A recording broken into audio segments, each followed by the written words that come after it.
Oh, this is Mike, NoStressMike.com. I was talking to someone on the Hangouts the other evening, and they were telling me that there's a few states now that are putting together militias, and the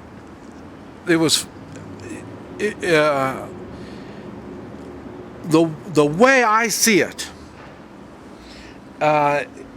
And there is the states do have a constitutional right to have a state militia. So I'm not saying there's anything wrong with the state militia, but I do promote the three-man militia. And don't get confused with a three-man militia and a state militia or any of these other militias. They have nothing to do with each other. And they can work together. I'm not saying they can't, but they can work together. But I'll tell you, I'm not in favor of state-run militias. And the reason is the state government has already sold us out.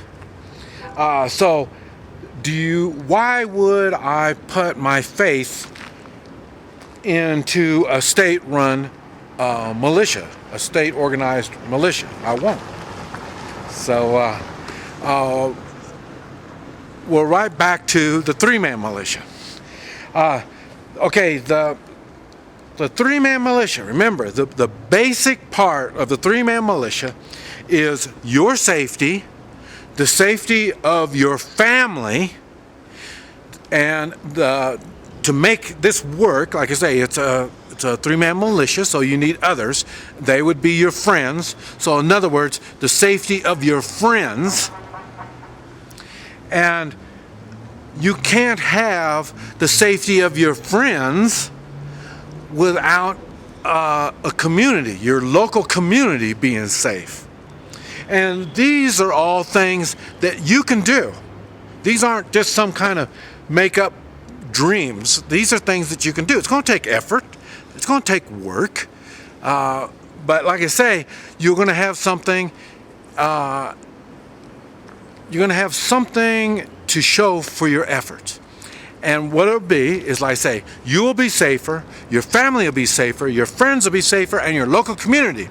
Okay, the only rules that your three-man militia has is being morally correct. That's the only rules. You're not governed by the county, the state, or anybody.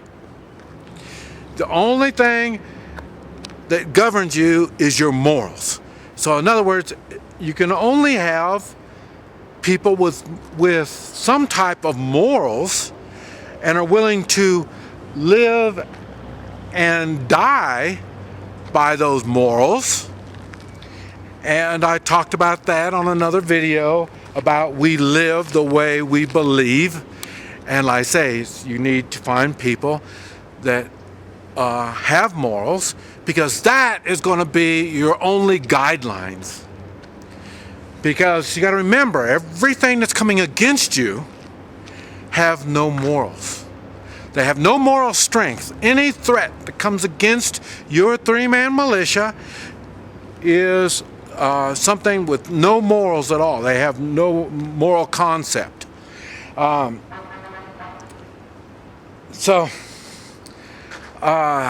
other words, when you're working with any kind of a group militia, that's why I'm not even in favor of them, and that is because someone in this group, in this militia, you look at the ranking order of it, there's always going to be someone that's going to be giving instructions.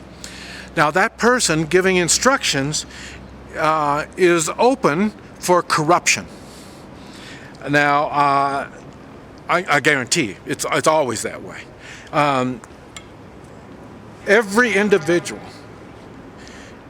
is open for corruption unless you've taken steps, talking about being prepared, and you have morals. that closes the window a lot on corruption.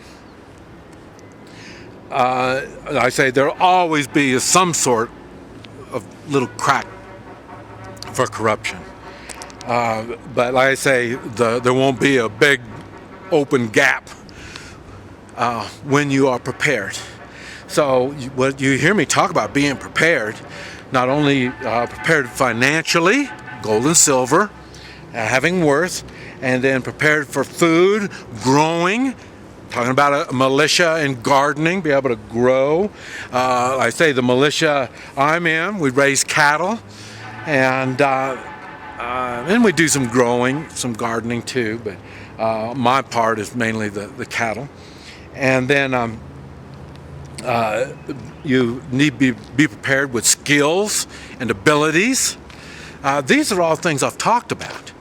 And when you have that, you don't need to be part of a large state militia. Now, there are times you will be working with them. And that's because we talked about the three-man militia. They come together with other three-man militias. That's where you come together for your community, and you could even do it for your state. But it's going to be the same. When you're working as a three-man militia, you're working as the same thing in the way of you have to do it morally right.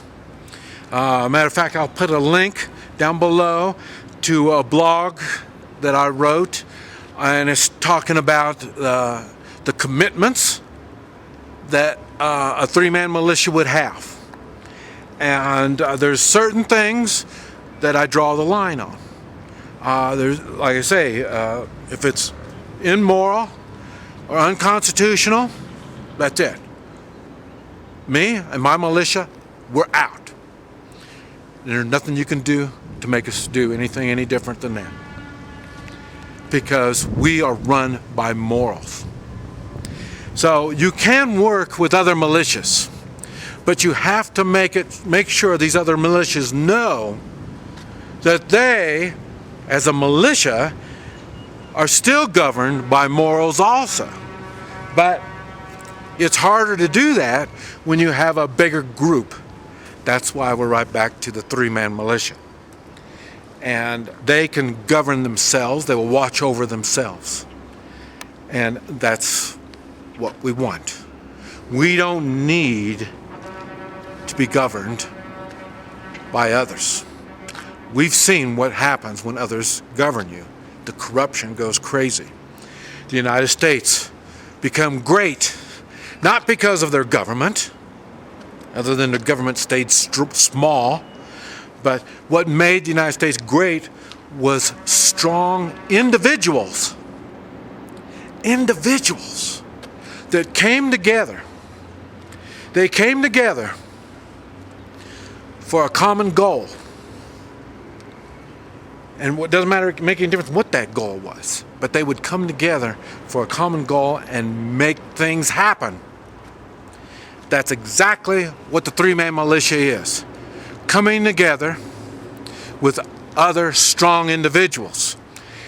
And when you're coming together, you're learning different skills and you're learning different knowledges. And that makes you stronger too. So it just keeps getting stronger and stronger, better and better all the time. So don't get yourself, what I'm saying is don't get yourself wrapped up in some kind of big organization. Big organizations have limited success rates. Matter of fact, few that I know of that have really done really well. And I can't even think of any right now, but I'm sure there is. But try to keep it local. Three-man militia. And you make the rules. You learn what you want to learn. And you have fun. This is Mike. NoStressMike.com.